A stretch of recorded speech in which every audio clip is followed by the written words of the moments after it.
We are no longer on the brink of famine. We are in a state of famine. It's not a flood, it's not an earthquake. It's entirely man-made. By whom? Let's dare to say it. By whom? I'm coming from Washington, and I dare to say, well, yes, Israel is provoking famine. Oh, how do you say that? What evidence do you have? Come on, what evidence do I have? Hundreds of trucks are waiting to enter. And it's absolutely imperative to make crossing points work effectively and open additional crossing point. And it's just a matter of political will.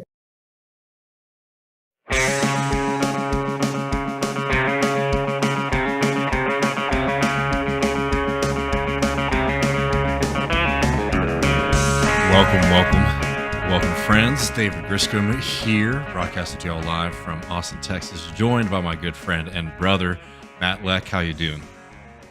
Good to be back with you, David. Hey, I'm happy to be back. I was a little worried about what you were doing when you're unsupervised, but I caught up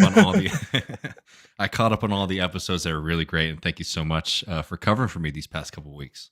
Oh, no, happy to do it.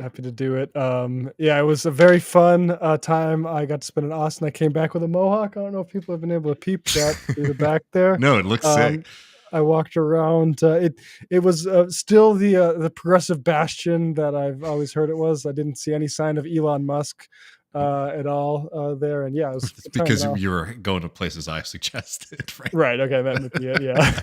We skipped the tour of the Tesla Gigafactory or whatever the hell he's called. But it was really nice having you in town, man, and really appreciate you holding down the ship for me these past couple of weeks. We got a few things to get to today. We're going to talk about Haiti in depth very soon. We're going to talk a little bit about something that, I don't know, we haven't talked about. We don't hear talked about that much anymore, which is inequality in billionaires, which I think is something that, for whatever reason, folks have sort of made an effort to sort of act like those kind of questions of inequality are no longer as prescient when somebody like Joe Biden is in office. But before we get there, Matt, I know you had something that you want to say about that cold open that we played up at the top.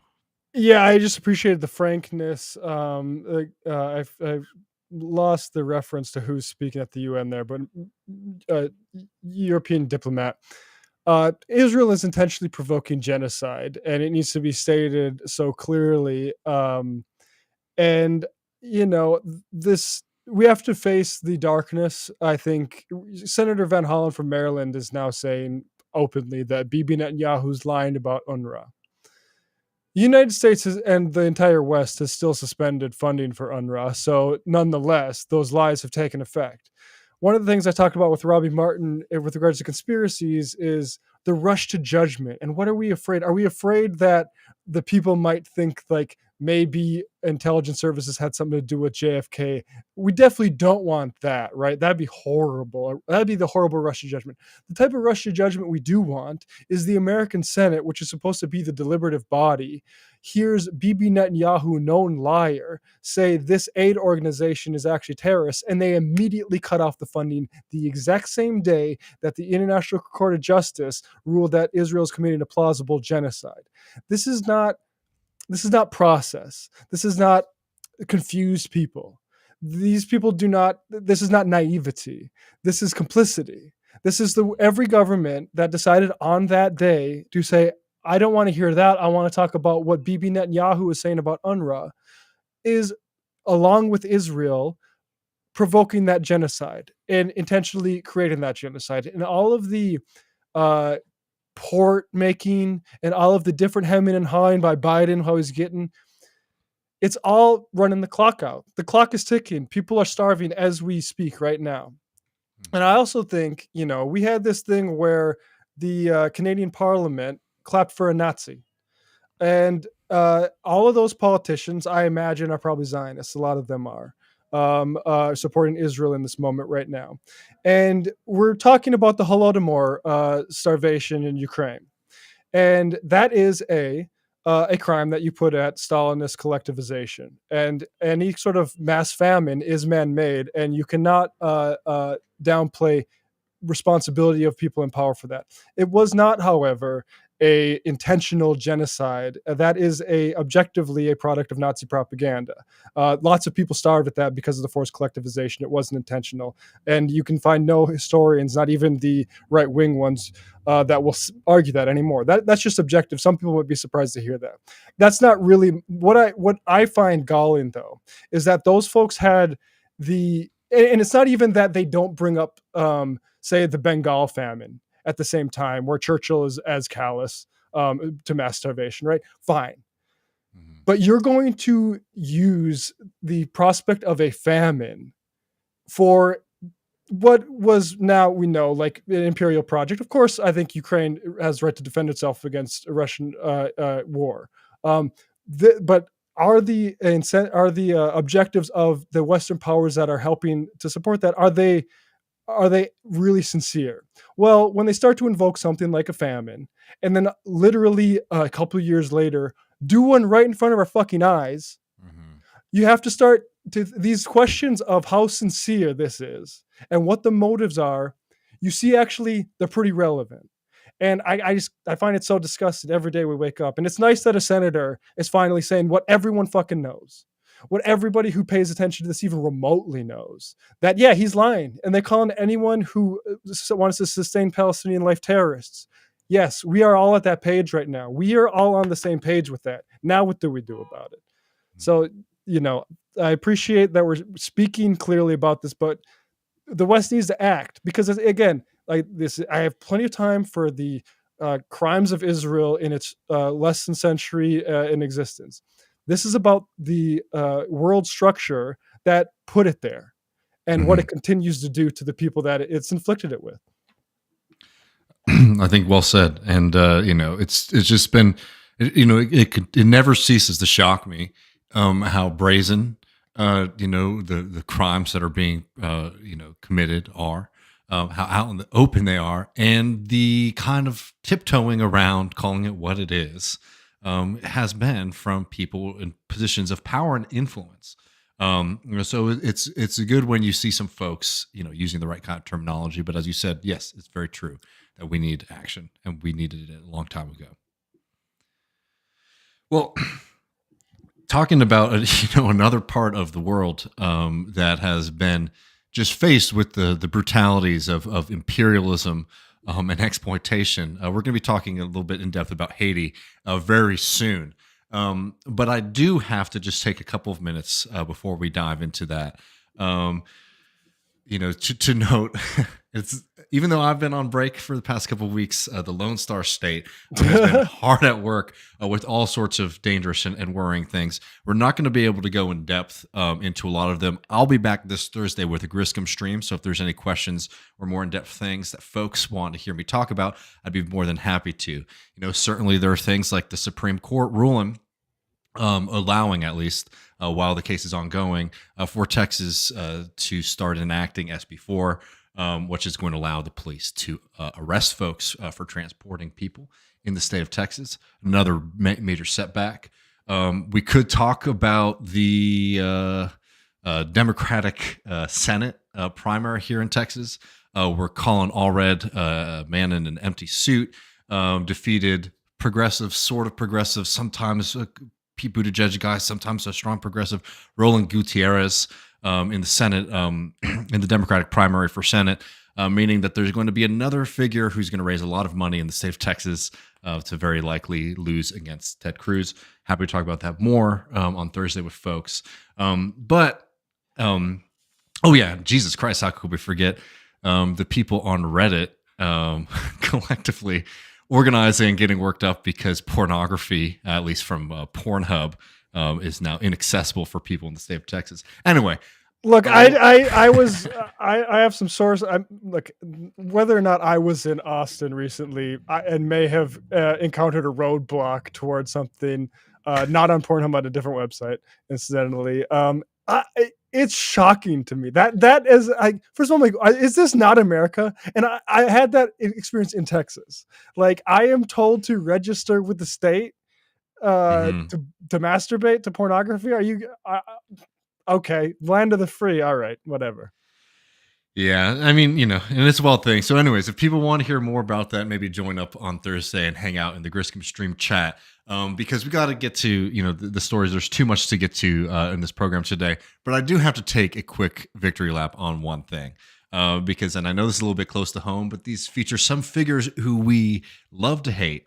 Jose Garza, DSA member, DSA endorsed district attorney here, won their primary election in Austin, despite millions of dollars going to their opponent, who was ran a really, really nasty campaign, and also was endorsed by none other than Elon Musk, who tweeted this. Sorry to bother everyone with this note as it applies to people in the greater Austin area, but please go to the polls and vote for a new district attorney. So a kind of coward's non-endorsement endorsement for Jose Garza's opponent. Elon Musk deleted that tweet because Jose Garza won overwhelmingly in the city of Austin, showing once again something that we have to remind ourselves, that even though these little freaks like Elon Musk and someone we'll get to in a second, Barry Weiss, make a lot of noise, they're not very representative of the people who actually live here. In fact, Jose Garza defeated his primary opponent that was backed by Musk and a lot of the members of the right wing, and certainly by the Republicans here in the Democratic primary, or because it's just, this is it just for people who might get confused by that. It's like, this is just an area where a Democrat's going to win. So you have clandestine Republican groups oftentimes trying to push more conservative candidates in this race. Anyway, Garza just soundly defeated their primary opponent 66% to 33%, despite Elon Musk putting a lot of attention on it. Certainly millions of dollars being brought into the race, or lots of money being brought into the race by right-wing groups. Sorry. And remember how Myra Flores was the first time he voted for a Republican? He said, I don't. Yeah, no, I wonder too. I mean, we have to go and see. I'm sure he's not registered to vote here either, just like he wasn't registered to vote in South Texas when he was saying that. And we also had Barry Weiss, who, she's doing her thing with the University of Austin, but reminding people that the University of Austin is not in Austin, it is in Dallas. She was tweeting out about Jose Garza.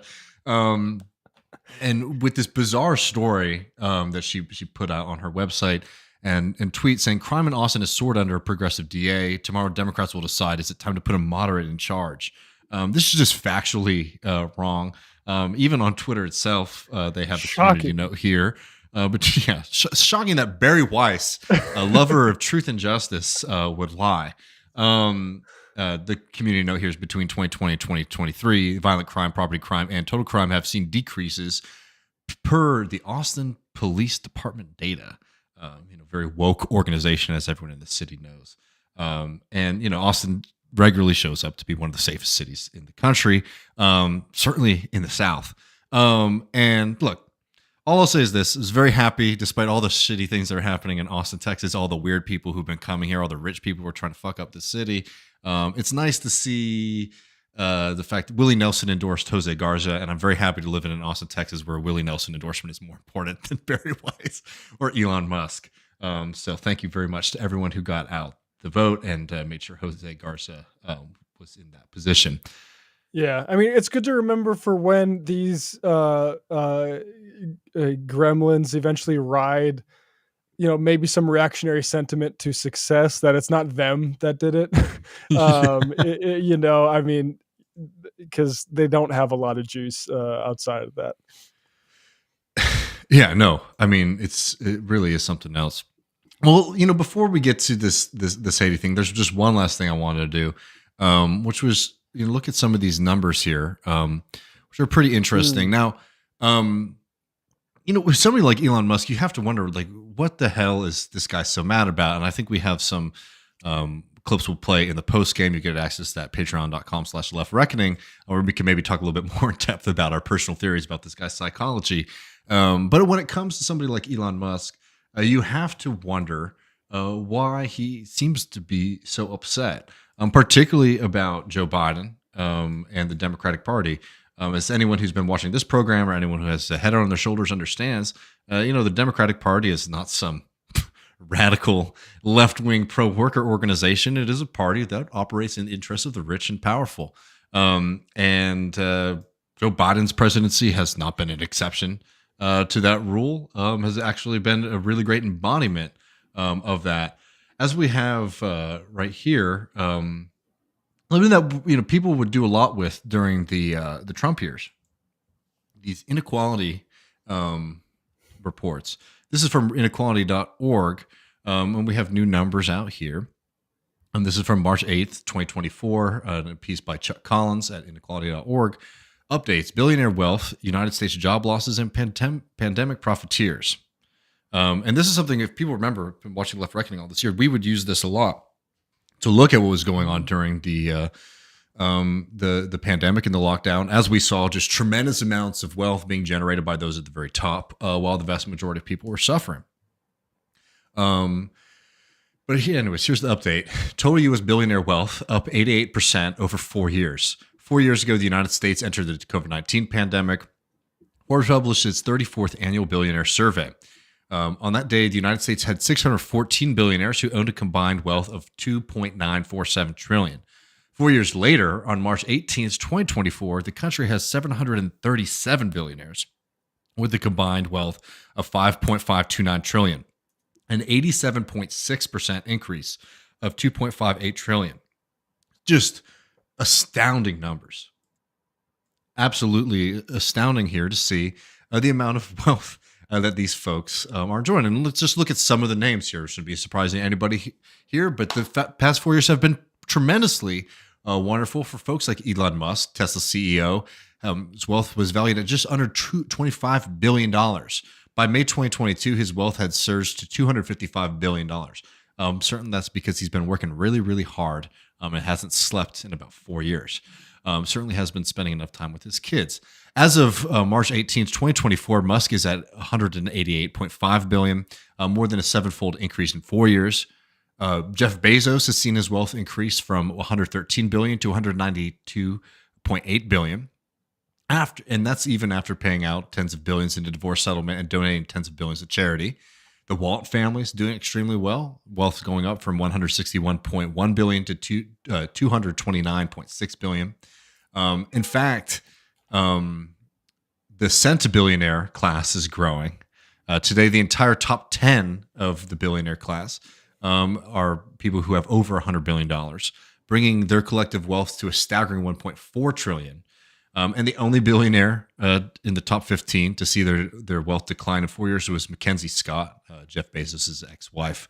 Yeah, okay. That's sure. because she's very famously, trying to give it away, which is, people are finding, she's finding, not the easiest thing in the world to do, actually, just because of the unequal way that our economy is set up, where if you have money, you make a lot more. So, the point is to sort of look at the fact that, going back, just remembering, what we were talking about in 2017, 2018, 2019, Matt, and just reminding folks that, like, we're still in the same kind of conversation when it comes to inequality in this country. We're still in the same kind of conversation when we're talking about the rate that people are paid who actually work versus the people who sit on their asses all day and get mad online and are tweeting out conspiracy videos on twitter.com.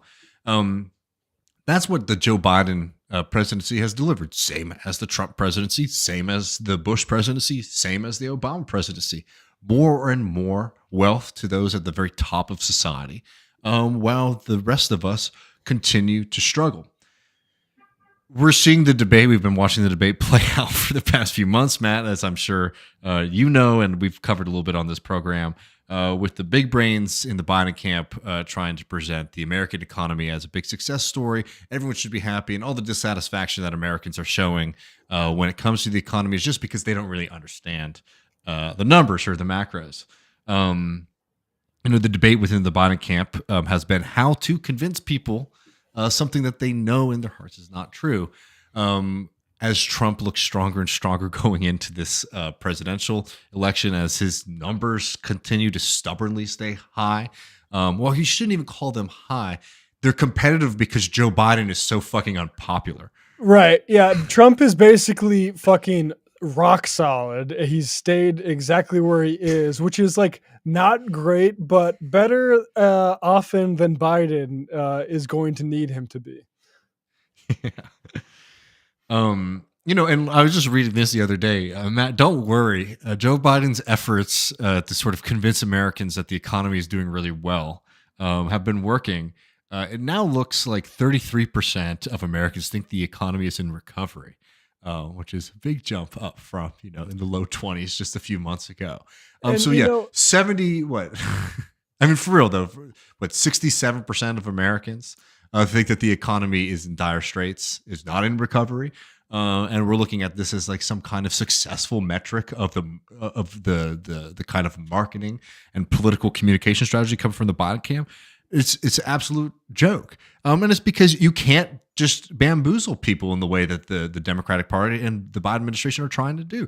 Most people understand that life is more difficult for them, that they're not getting a fair shake, and the people at the very, very top are raking it in.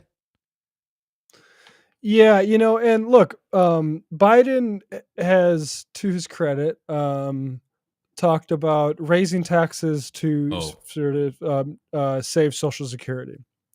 And that is good. And if you look at polling for like Data for Progress, it's like that more than even the abortion issue drives people to his camp versus Trump when they're reminded of it. And I would like to believe that that is going to be a major theme over the next few months. And I don't want to say that there's no way it's not going to be. But I just think I worry because I think that this tax raise is really just letting the Trump tax cuts expire. And like that's fine.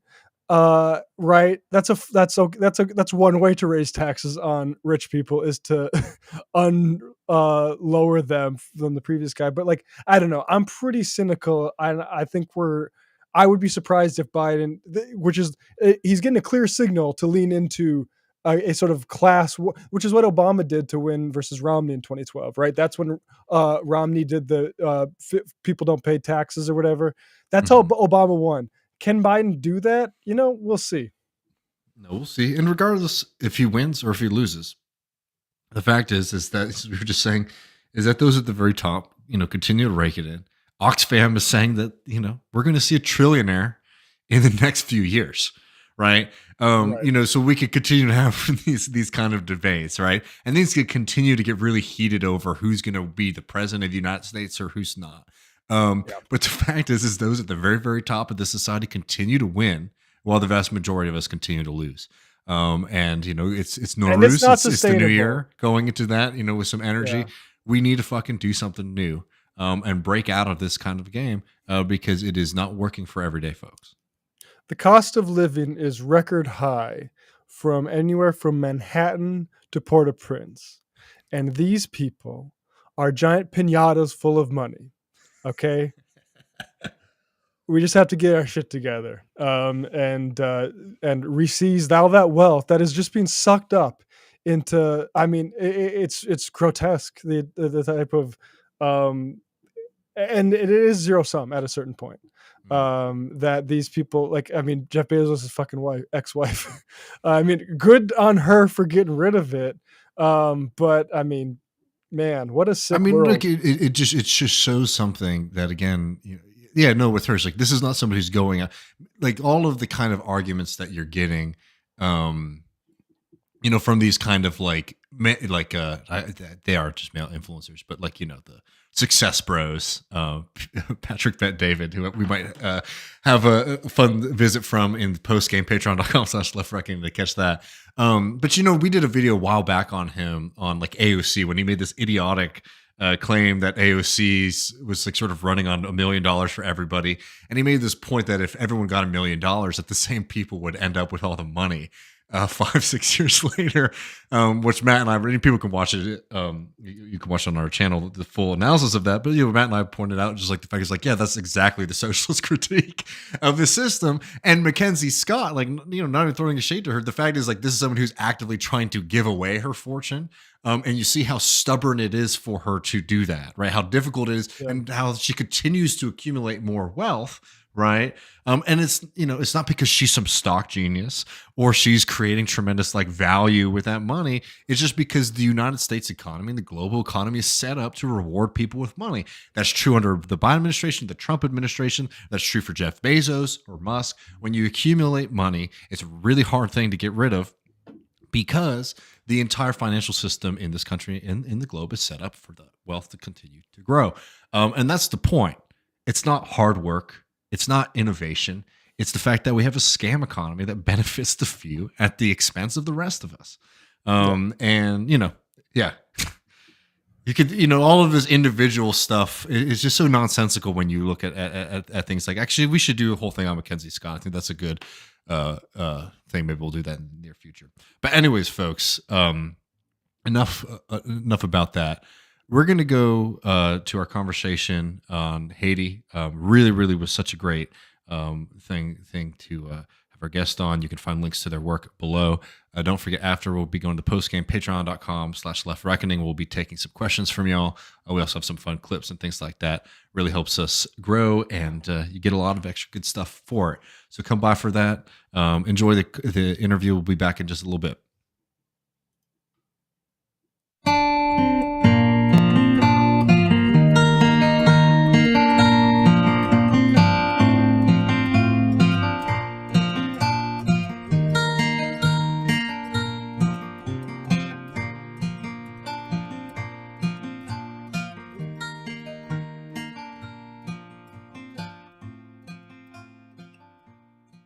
Welcome back, Left Reckoners. Joining me once again, back from honeymoon, is David Griscom. Hello, David. Hey, friend. How are you doing? I'm doing well. Good to have you back. And rejoining us once again, Dr. Tamanisha J. John. She's an assistant professor in the Department of Politics at York University, studying Caribbean development, sovereignty, and politics, as well as Canadian foreign policy, economic imperialism, financial exclusion, and corporate power. Tamanisha, thank you so much for rejoining us on Left Reckoning.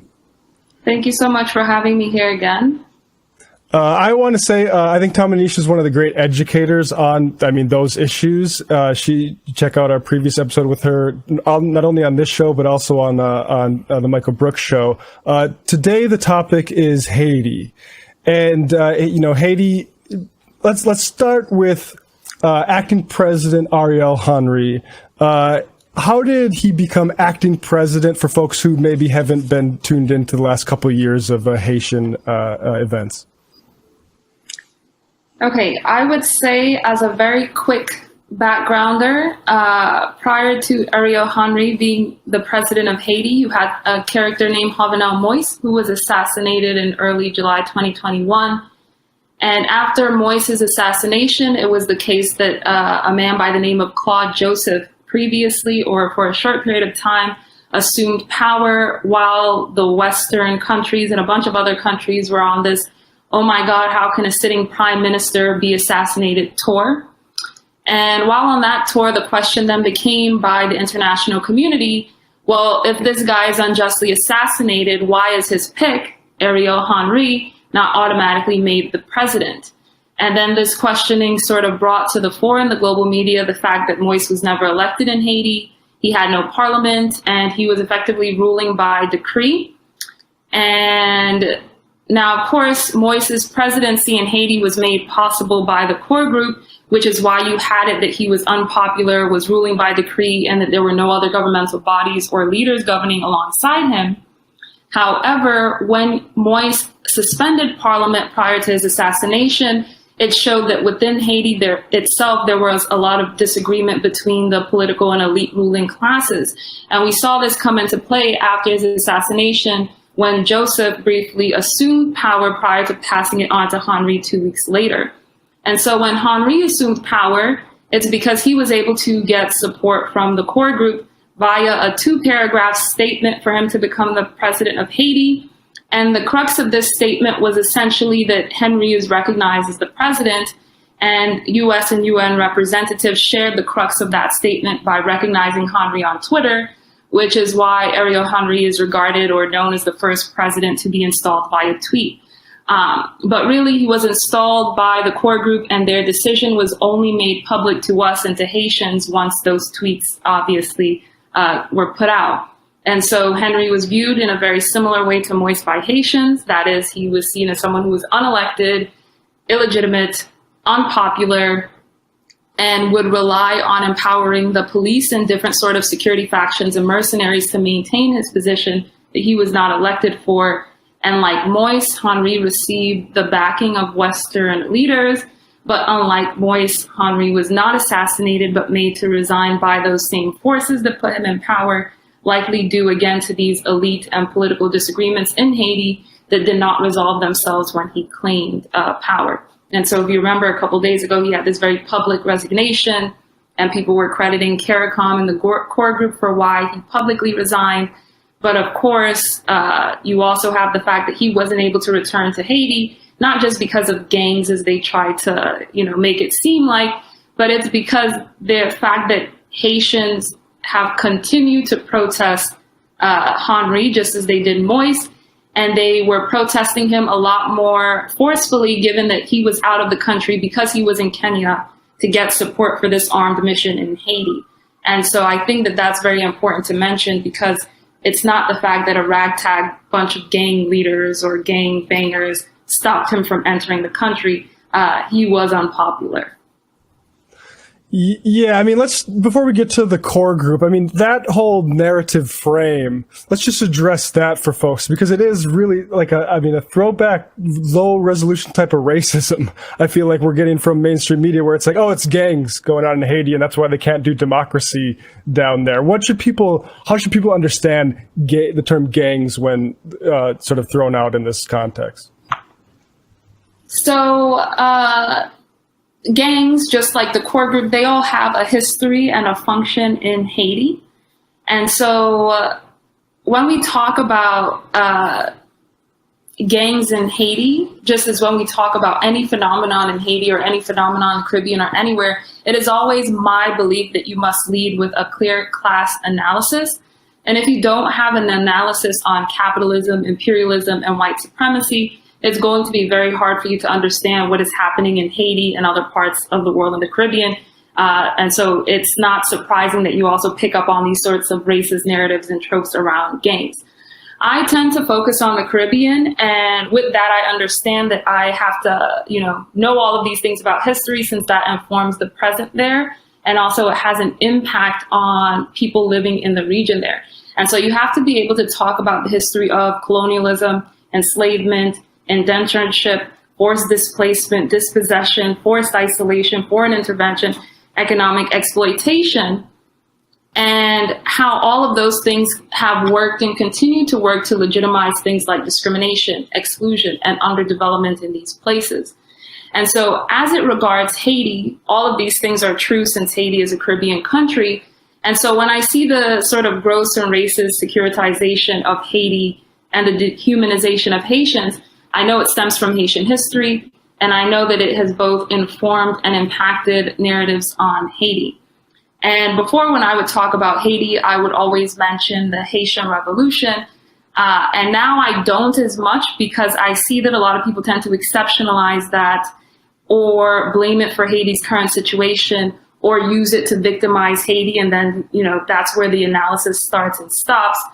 But Haiti's revolution has informed its history and ongoing occupation and foreign intervention, because of how Haiti becomes integrated into the global and Western dominated system of capitalism since that, uncompleted or unfinished revolution. Haiti's security issues, we are told, stem from some unique and exceptional corruption of Haitian people, for instance. But it actually comes out of the history and current predilection of Haitians to reject forced integration into the Western capitalist system. Occupation from the early 1900s to today all have this in common. How do we challenge and undermine Haiti's revolutionary constitution that spoke about egalitarian ways of guaranteeing Haitians and free Black livelihood for people in Haiti? To today, how do we undermine Aristide's democratic policies that, again, want to assert more egalitarian ways of guaranteeing Haitians and free Black people livelihood in the country? And the only way to challenge how Haitians popularly or democratically want their country to run is to guarantee that the majority of Haitians are not heard or not listened to, which essentially necessitates a sort of political corruption that blatantly ignores the majority of Haitians. And the quickest way to do this, while seeing some sort of return on your manipulation and necessitated corruption and investment, is through security and security narratives. And so today's gangs in Haiti, a lot of them have their founding under the Duvalier regime, which was backed by the Western world, precisely because it integrated Haiti into Western capitalism, ignored the majority of Haitians in that sort of egalitarian way of living that they wanted, while also, if you have mass protests, because Haiti is one of the most populous Caribbean countries in the region, you can always use those security forces, those gangs, and those mercenaries to squash that protest. And so the security narratives themselves at once paint governance in Haiti itself as corrupt, Haitians as backwards, and security is necessary for stability. But ultimately, what the security forces and the gangs in Haiti have in common from when they were first founded in the late 50s all the way into the present is that they have been suppressing egalitarian ways of living in Haiti to the detriment of Haitians. And what they've been pushing for is, political corruption, again, incentivized by Western imperialism. So it's not corruption or imperialism or this or that. It's that corruption is something that is seen as necessary by imperialist interventions in the region to integrate Haiti into Western systems of global capitalism. Yeah, it's this reminds me of, I think, the WikiLeaks cable that sticks with me the most of any, which is after Haiti had passed a minimum wage law, you get this cable, according to the embassy cable. This is, quote, the cable.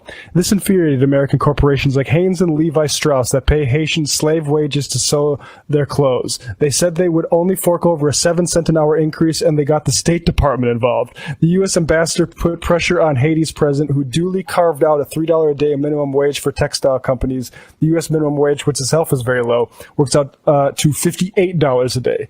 And I'll just continue. Haiti has about, well, he just goes into the math of it, but this is how our diplomats are frankly discussing this. And so how, like, the idea that there's corruption, yeah, I would say it starts with the State Department. That's where the corruption problems lie. So, and you've mentioned this a few times, the core group. What's the core group for folks who see that term just mentioned in the first paragraph of news stories? So speaking of the U.S. State Department, I don't know if you remember, but at the end of 2021, and if my own memory is correct, it either happened in September or December. And I want to say it was September because in September, you had massive amounts of Haitian protests in September 2021, again, because they were trying to increase the wage per the Constitution. And what was changed was not the wage increase, but they were like, maybe we need to rethink that we didn't get rid of enough stuff in the Constitution about wages in Haiti. But at the end of 2021, Dan Foote, he resigned, and he was a special U.S. envoy to Haiti. And he cited the flawed policy of U.S. intervention in Haiti and core group intervention in Haiti as the reason as to why he was resigning, as well as the deportations of Haitians from the United States. And in his resignation, he pointed out that the core group supported Henry, which he also opposed. And he also said that the core group frequently ignores Haitian civil society. And he was disgusted by, and I quote, by the hubris that makes us, the United States, believe we should pick the winner again is impressive. And so when we talk about the core group is a group of foreign ambassadors from the United States, France, Canada, Spain, Brazil, and Germany, and a few representatives from the European Union, the United Nations, and the Organization of American States. And this external body and grouping of these people, they effectively manage Haiti. And this background is important here, and you'll see why. The core group arrived out of something called the Ottawa Initiative. And the Ottawa Initiative was a meeting that took place in early 2003, composed of these same aforementioned ambassadors from US, France, Canada, Spain, Brazil, and Germany, to plan the 2004 coup d'etat in Haiti after Aristide became elected. And Aristide, when he was elected and was the president in 2003, 2004, he actually instituted a lot of the neoliberal reforms that these countries wanted. But where they disagreed with him, again, was that he wanted to get rid of police and mercenary groups in Haiti. And this is very important because today we're being told that it is these mercenary groups or these gangs that are causing all of this corruption. But they planned that coup in 2003, and they successfully carried it out in 2004. No Haitians were present during the meeting of the Ottawa Initiative in Canada. And so obviously today there are no Haitian groups present in the core group. Technically, you have some people who will say that the UN Integrated Office in Haiti, or BINU, is the Haitian representation, but this is just an office with a UN representative to Haiti that has been credibly found multiple times to be enabling these sorts of mercenaries or gangs and corruption in Haiti. And so that a UN organ would be complicit in this is not surprising because the core group itself, as we talk about it today, was formally established and recognized by the UN Security Council in 2004 after the successful coup in Haiti by these states belonging to what is now the core group. Recognized and officially established in 2004 after the successful coup, UN Security Council Resolution 1542 placed Haiti under UN trusteeship via the core group. So as such, the core group is responsible for, since 2004, managing Haiti. So when it is pointed out that Haitians have not had elections since the 2004 coup in Haiti, what is being talked about is this process where the core group has been the deciding factor for who and how Haitian institutions and politics run in Haiti. And I want to make sure that this point is clear because when you mention the core group, some people believe that you're talking about, political cabal or conspiracy theory. Because of the ridiculousness of internal politics of a, allegedly sovereign state being wholly determined externally. But not only that, in my mind, it points to the ridiculousness of the internal politics of a sovereign state being determined by people elsewhere. And not only that, but again, when we talk about corruption and corrupt leaders or the disaster situation in Haiti, this also forces us to acknowledge that for 2 decades, while under the trusteeship or the direct management of the core group, Haiti, and especially Haiti's capital, Port-au-Prince, has been managed into violence and human misery. And so the question then becomes why? And of course, you have to then ask 3 other questions. First, why was there a coup meeting in 2003? Second, why was there a coup in early 2004?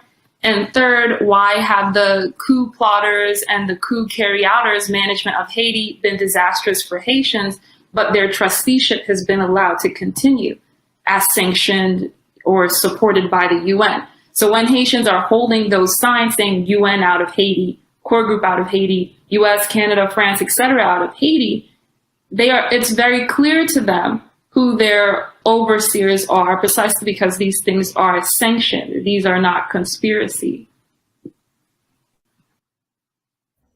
So I just want to ask, just, to sort of bring in like the most recent events into light. If you could talk a little bit, I appreciate the kind of highlighting how a lot of the narrative around this sort of misses the point. Sort of treating this as solely like a security or corruption crisis might miss the point. But just to, sort of paint the picture for some folks. For average everyday Haitians, what is the situation like on the ground right now? So, again, Haiti is one of the most populous Caribbean countries, and a lot of the news and images that people are currently seeing, a lot of it is centered around or focused in Port-au-Prince. And while some people may take that to mean that, all of this violence is only happening in Port-au-Prince and the rest of Haiti is fine, that's also a bad way to look at it. So, after the coup of 2004, and then you had the earthquake in 2010, and you recently had another earthquake in Haiti. What's effectively been happening in Haiti is that more and more Haitians have been forced to move to Port-au-Prince for employment. That's because whenever there is an environmental or a natural disaster and it messes up infrastructure in other parts of the country, or it renders, other types of farming or those kinds of livelihoods untenable at certain points, a lot of people have to migrate to the capital to find work. And so when we talk about, the Haitian wage is always being suppressed, what we're talking about is this situation in Haiti where a lot of people are being forced from rural areas to continuously migrate into the capital of Port-au-Prince, this being a perfect scenario for corporations from the West that are in Port-au-Prince because now they can lower the wage and they have this massively unemployed force that they can always rely on or count on to keep wages low in Haiti. And so when we talk about sort of violence in Haiti, you have environmental disasters that are exacerbated by the killing of the Haitian agricultural industries due to U.S. and other Western food imports into Haiti. And then you also have the situation of free trade zones, manufacturing zones, and also countries like Canada just buying up huge swaths of land in Haiti to do mining that sorts of creates these conditions where people are forced to go to Port-au-Prince for work. And not only are they forced to go to Port-au-Prince for work, but once they reach Port-au-Prince, they obviously, protest because they want the agricultural industry to come back so that they can go back home in these sort of more rural parts of Haiti, or because the conditions in Port-au-Prince are so tight where there's a lot of people who are homeless, a lot of people who, just can't make a living because they are part of the massively unemployed or underemployed class who start to protest. And so a lot of the violence is targeted on Port-au-Prince. A lot of this quote unquote gang violence, which is really just mercenary violence, is targeted in Port-au-Prince because you're creating a disaster situation where Port-au-Prince is experiencing overcrowding. A large sector of people are unemployed, underemployed, or paid very low wages. And the cost of living is a lot higher than people can afford. So people want to protest. Obviously, because you want to squash those protests, because this is the best environment for Western corporations to operate in, there's a lot of violence being committed against regular Haitians. And so Port-au-Prince at once becomes the area or the region in Haiti that has the most amounts of violence because you've created a situation where people have to rely on Port-au-Prince for jobs, because you've rendered all other sectors of the Haitian economy defunct or captured under Western interest. And of course, people are not going to be happy about that. And I say this because I don't want there to be this narrative that, I downplayed the fact that Haitians are being killed in this violence. No, it is always Haitians that have been killed in a lot of this violence. I see that for a couple weeks now, people have pointed out that a lot of this violence happening in Port-au-Prince for some reason are exclusively targeting the poor and workers, and none of it has targeted sort of elite sections of Haiti. And then today, all of a sudden, it's like, well, they attacked this elite section in Haiti, and almost a dozen people died. But when you look at who died, it wasn't this elite faction in Haiti. It was still regular Haitian people. And so I think that all of this should be made clear to people, because at once gangs are targeting Haitians that are protesting for better wages, better life, reinvestment in Haiti's agricultural sector. And two, a lot of the fighting that we see on the ground, it's not because the security or the mercenary forces are only aiming to suppress Haitians, but it's because of elite faction disagreements. And elite faction disagreements and fighting are in turn, being played out in a sort of proxy amongst the population and these different gangs that arise. And so that is what is actually that is happening. And it's not that Haitians are just joining gangs to be violent. It's that, no, these gangs are fighting for their political or social elites in their country, because there's about to be a transition or a change of power in Haiti. And each one of them are vying to be seen as the most legitimate actor to claim that power. And it's not to claim that power amongst the Haitians that they are brutalizing, but amongst other political elite factions in Haiti, and then these external arbiters of who gets to run Haiti. Right. Oh, go ahead, David. Please, you go, Matt.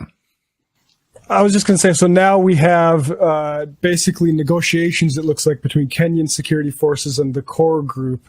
Any comment on that before we get to maybe what an actual sort of regional solution would look like that isn't under imperial dictate? So something interesting is the sort of judicial roadblocks that they've been encountering in Haiti in Kenya regarding the deployment of Kenyan police into Haiti. I don't know if you all remember, but I think it's like 3 years ago now when Kenya was first being pushed to lead this multinational support mission, and that it would be the Kenyan police that would be deployed. A lot of people are pointing out that this would be a deadly disaster because, one, the Kenyan police are notorious. I think in 2021, when as soon as it was announced that Kenya would be deploying police forces into Haiti, it was also released like the very next day that Kenyan police were attacking people in Kenya who were protesting for more wages in Kenya. And so the Kenyan police force already has a bad rep, and then they would be going to Haiti where they don't speak the language. And so it's like, why would they be there? It should also be noted that none of the slated police officers from these different countries that they're trying to gather, I saw that they also went to, talk to Chad. None of them speak Haitian Creole or even French to say that they're going to Haiti to restore stability. And so we already know that they're not going there to restore stability. It is my belief that the reason why the U.S. and the core group want a multinational security force to go into Haiti is because they realize at this point that in order for them to become involved in sort of this mercenary political elite back and forth, they need an even stronger block of force to say our force is aligning with this one to squash any sort of opposition. That's really what the multinational force is going to be for. It's not going to be to restore democratic procedures or structures in Haiti. If that were the case, then the core group would have set out something, about them being dismantled or disbanded. So that's the first thing. The second thing is Kenya courts oppositions and saying that the deployment of Kenyan police to Haiti is illegal is sort of being circumvented by the fact that you have a lot of African leaders, especially in Kenya, sort of allied or allied to the US and Western imperialism. So within the country itself, them sending these police forces are unpopular, not just in the courts, but also amongst regular Kenyans themselves. They're like, why would we go there? That's so far, has nothing to do with us. But the political leaders are trying to sell it as, hey, they're going to give us $200 million for us to simply deploy this force there. It should be noted that typically Canada would be the first foot soldiers into Caribbean countries to help aid U.S. invasions. However, a lot of the political talk in Canada is that it's going to be a death trap. It's going to be a quagmire. We don't want any parts of it. And so Canada has been very vocal in sort of talking to people in Kenya, talking to people in Belize to send their troops, precisely because they've made the estimation that it won't bode well for Canada. And so troops on the ground in the West is highly unpopular. And so they want this multinational mission. So you can see Black faces being the forefront of this, so they could talk about Black on Black crime narratives or more on corruption narratives because of the last time they went in, the disaster that was sparked from that. But I think that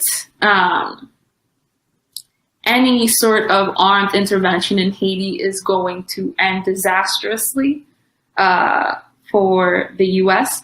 and the core group in general. I think it's going to end up being another situation like what we see today as it regards Israel or as it regards Ukraine. They're lending this massive amount of support for, armed force in Haiti. This support is for people who don't understand terrain, who are going to be unable to distinguish between regular Haitians protesting against illegal takeover of their country and these gangs or mercenaries. And so what is essentially happening is you're just sending in death squads or squads that will perpetuate mass murder in Haiti. Yeah. And so let's try to think of what actual solutions are as this sort of reality forms in front of us. You mentioned Brazil as a member of that core group, and, we've supported a lot that Lula has done. But I want to talk about and when we had you on last time, we ended discussion on Barbados about the Caribbean states operating as a bloc. So I'm curious, what's the role of other countries, not America and Canada particularly, here, and both as currently and, I guess, aspirationally? Okay, so I would point out that Lula has never had a great track record in Haiti. Like, I see today some people are like, oh my God, we're so disappointed, da da da da. But again, Brazil was there, the Ottawa Initiative. Like, Brazil wants to professionalize its military. And part of that professionalization for Brazil has included sending troops into Haiti. I don't know if you all remember, but when MINUSTA went into Haiti, it was headed by a Brazilian general. And I think that he later committed suicide because he said when he went there, the mission was unclear. They just seemed to be killing children.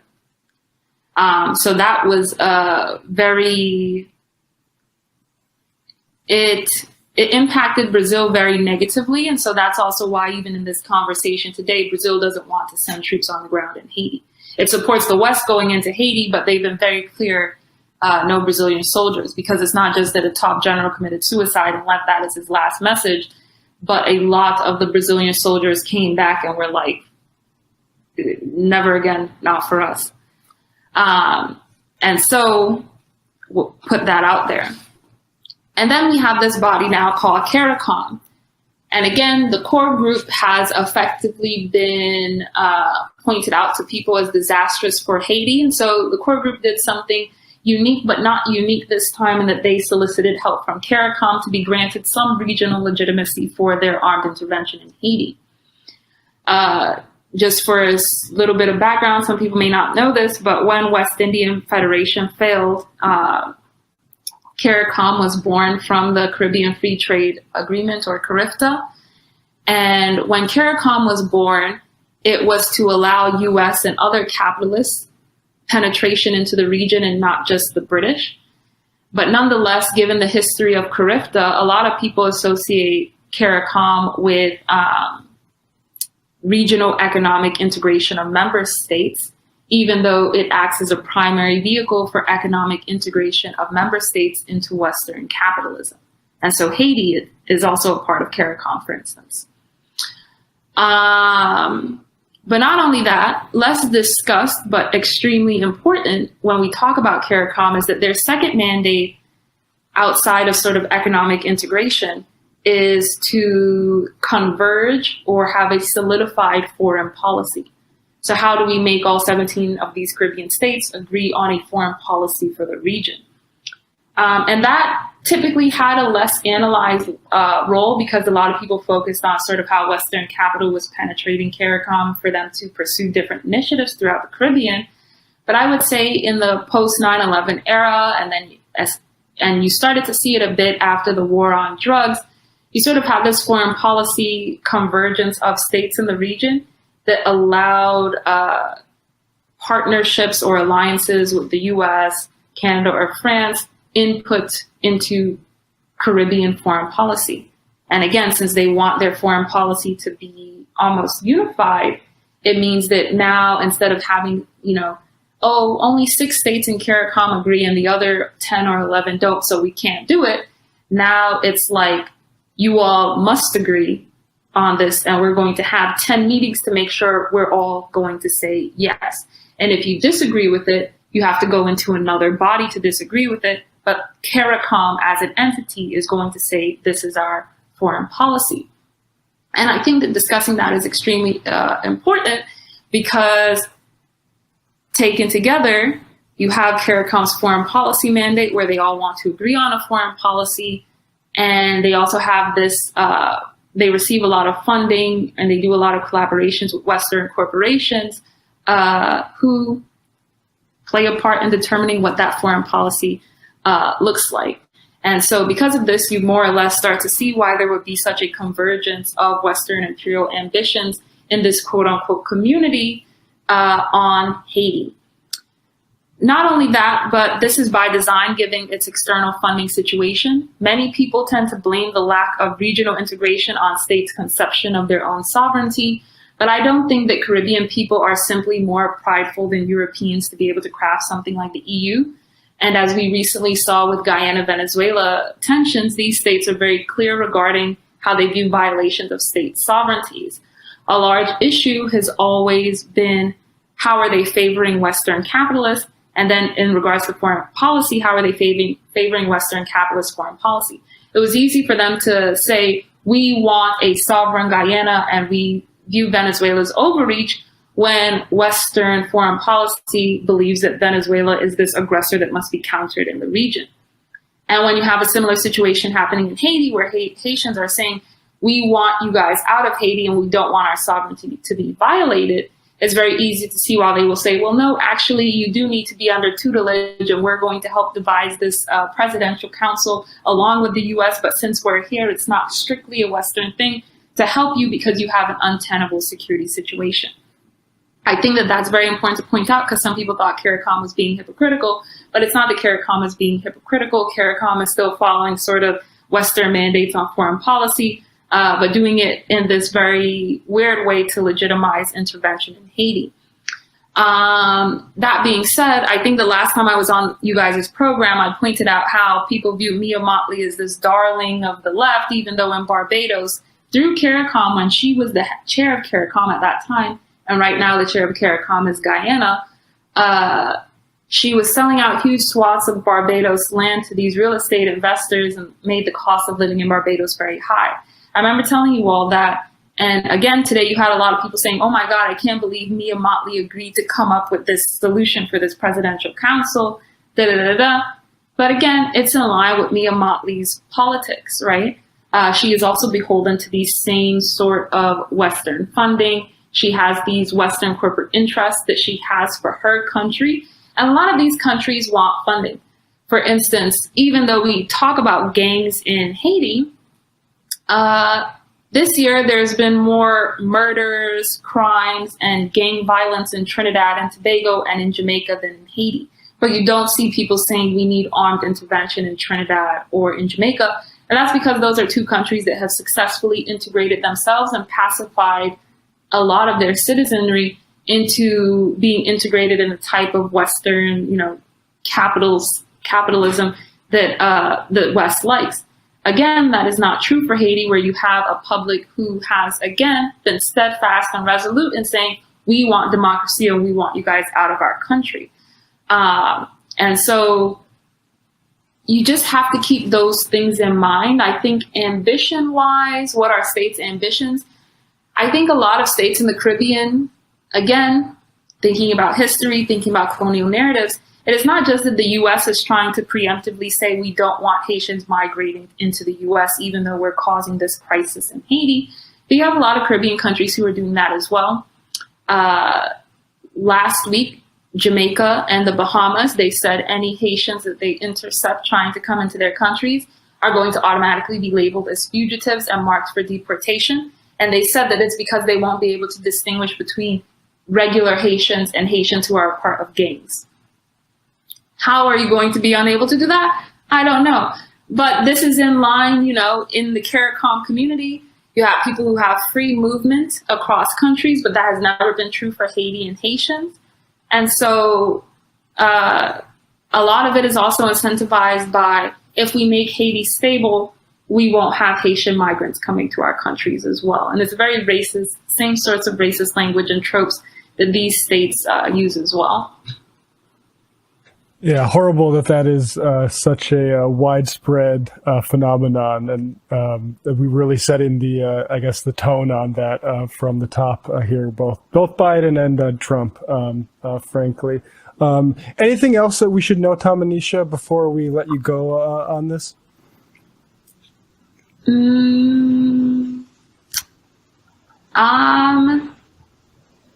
I would just say that, again, today's violence in Port-au-Prince is a direct result or outcome of Western countries maintaining an urban proletarian class in Haiti, ignoring other sectors of the Haitian economy precisely to continue to feed that class so that Haiti is competitive, or in other words, a low-wage population in the Americas who are manufacturing all of these products and also engaged in mining. I also want to stress the fact that it's not just manufacturing, but it's also a lot of mining that takes place in Haiti. And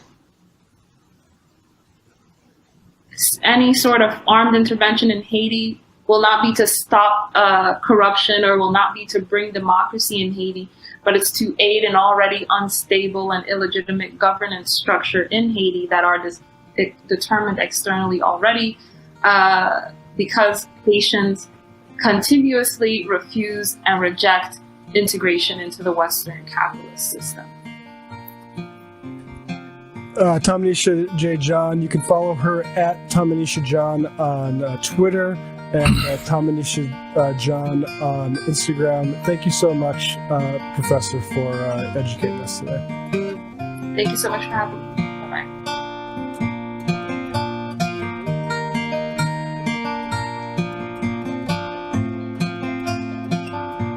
Yeah, she's great.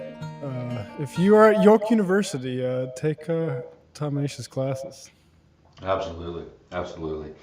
No, and Oh, I think we lost your microphone, unless I'm bugging, David. Check 1, 2. I mean, I should be here. You not hear me? I hear you, but I think it's your computer mic, so maybe we'll have to sort that out for the post game. But folks, that we will be talking. I think we'll be doing some Patrick Bet David. Oh, there you is this better? Yep. No, folks. Patreon.com/Left Reckoning. I have unearthed something that even Matt Lelek hasn't seen yet. That is so good that I'm just going to leave it at that. You're going to want to come over patreon.com/Left Reckoning. We got some fun clips. We'll be taking questions from the audience, hang out a little bit. It's been a little while since we've done one. So post game, patreon.com/Left Reckoning. Come and hang out with us. I know that's a vague teaser, but you gotta come into this thing fresh. All right. Patreon.com/Left Reckoning. We'll be over there about 10, 15 minutes. Come see us. See you, folks.